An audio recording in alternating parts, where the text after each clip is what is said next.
एक बच्चा north Korea में पैदा होता है, लेकिन पैदा होते ही मासूम बच्चे को गद्दार डिक्लेयर कर दिया जाता है। नॉर्थ कोरिया दुनिया में सख्त तरीन कानून की वजह से जाना जाता है और उनमें से चंद तो ऐसे हैं जिनको सुनकर यकीन लाना भी मुश्किल है। मतलब यहाँ इलेक्शन होगा लेकिन वोट देने के लिए कोई ऑप्शन नहीं है। वोट सिर्फ एक ही शख्स को दिया जा सकता है और अगर ना दिया तो सीधा जेल। यहाँ टीवी पर सिर्फ एक ही चैनल होता है और चैनल ट्यून करने का भी कोई ऑप्शन नहीं। नॉर्थ कोरिया शायद दुनिया का वाहिद ऐसा मुल्क है जहाँ जुर्म करने पर नहीं बल्कि जुर्म सोचने पर भी आपको जेल जाना पड़ सकता है। ज़ेम टीवी की वीडियोस में एक बार फिर से खुशामदीद। नाजरीन, 1945 तक जापान ने पूरे कोरिया पर 35 साल तक हुकूमत की, लेकिन वर्ल्ड वॉर 2 के बाद कोरिया दो हिस्सों में डिवाइड हो गया, नॉर्थ कोरिया और साउथ कोरिया। नॉर्थ कोरिया पर सोवियत यूनियन का असर व रसूख था, जबकि साउथ पर अमेरिकन इन्फ्लुएंस। 1948 में किम डायनेस्टी के किम इल संग को लीडर बनाया गया और नॉर्थ कोरिया बना Democratic People's Republic of Korea. पर यहाँ डेमोक्रेसी जैसी कोई चीज कभी पैदा ही नहीं हुई।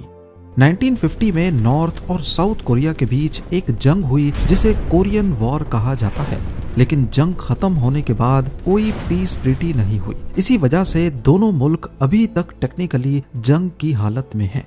नॉर्थ कोरिया में पावर को बरकरार रखने के लिए आज तक सिर्फ एक ही फैमिली का रूलर रहा है। सबसे पहले किम इल संग, उसके बाद किम जोंग इल और अब किम इल संग के पोते किम जोंग उन।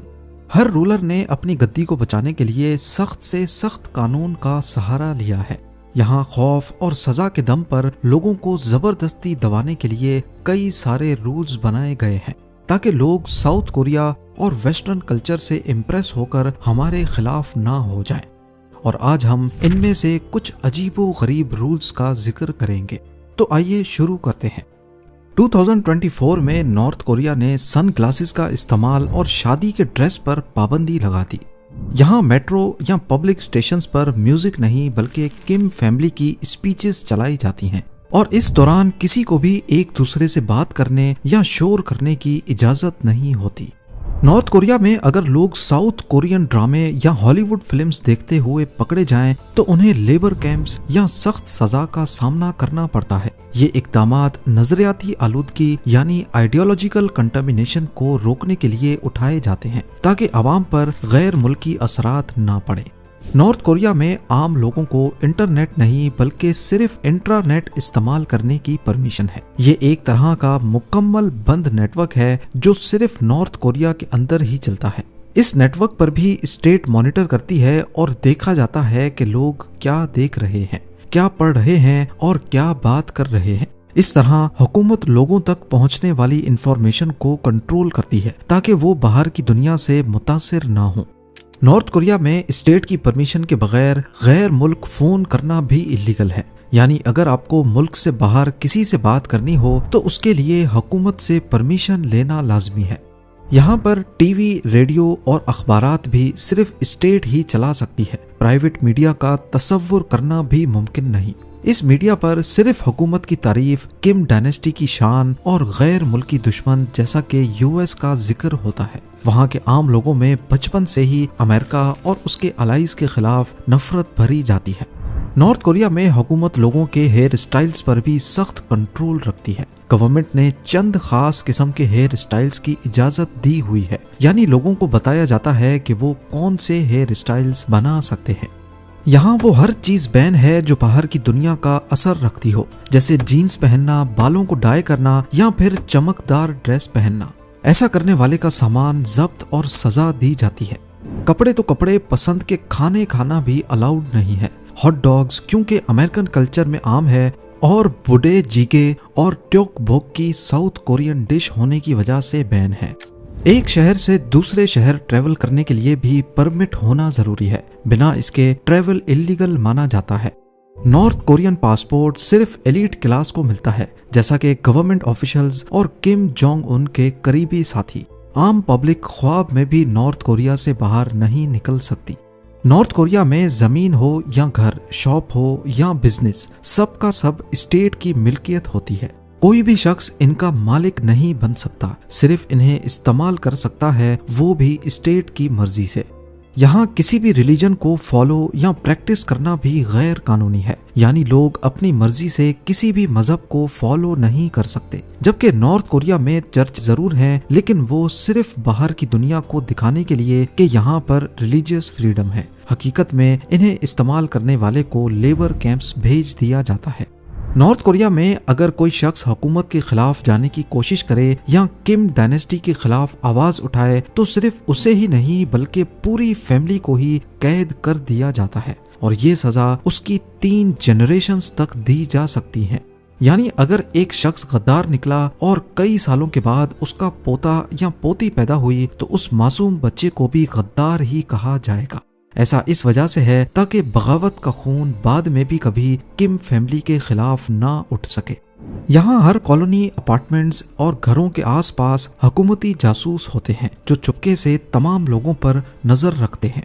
सबसे अजीब बात यह है कि इस मुल्क में सिर्फ जुर्म करना ही नहीं बल्कि अगर आपने जुर्म करने का सोच भी लिया फिर भी आपको जेल जाना पड़ सकता है। यानी अगर किसी ने गवर्नमेंट के खिलाफ कुछ सोचा और उसे रिपोर्ट भी कर दिया तो ये अपने पैरों पर कुल्हाड़ी मारने जैसा ही होगा।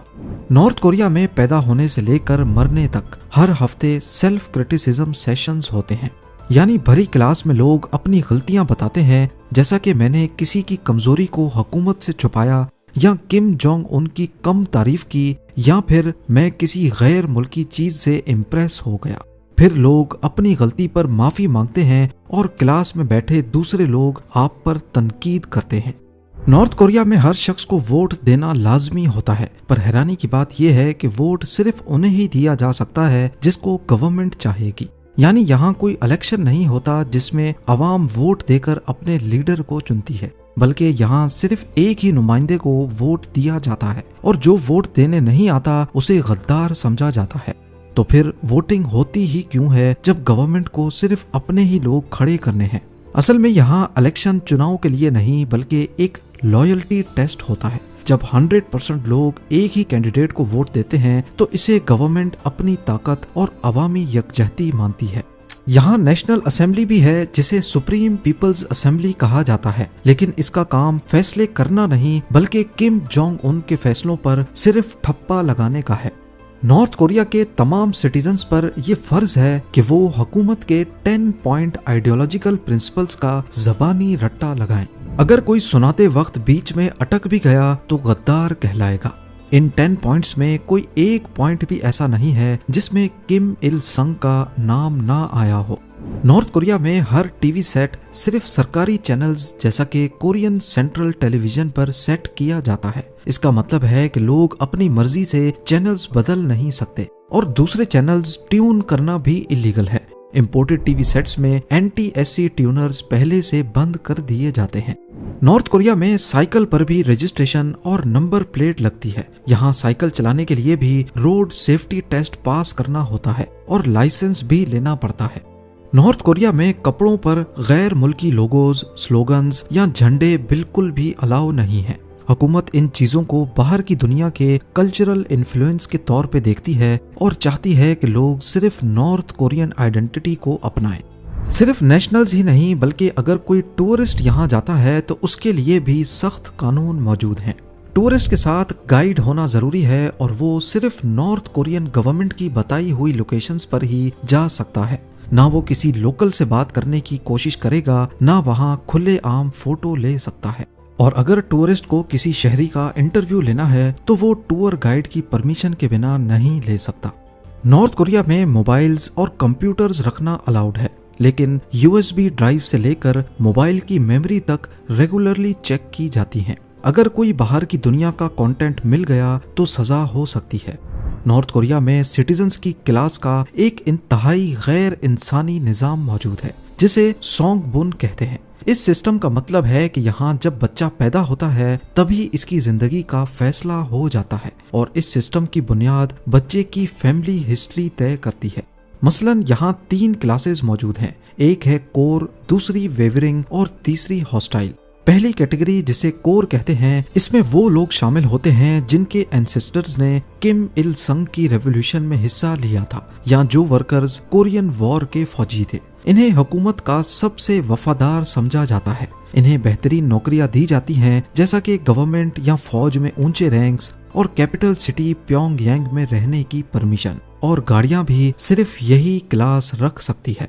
दूसरी क्लास है वेवरिंग या फिर डोंगयो कीचंग। ये आम नॉर्थ कोरियन शहरी होते हैं। इनके एंसेस्टर्स भी आम मजदूर या किसान थे या जिनका पास्ट हुकूमत की नजर में ना बहुत अच्छा था ना बुरा। इन्हें नॉर्थ कोरिया में मिडिल क्लास फैसिलिटीज लेने की परमिशन है। और तीसरी कैटेगरी है हॉस्टाइल, जिसे जोगटाई कीचिंग भी कहते हैं।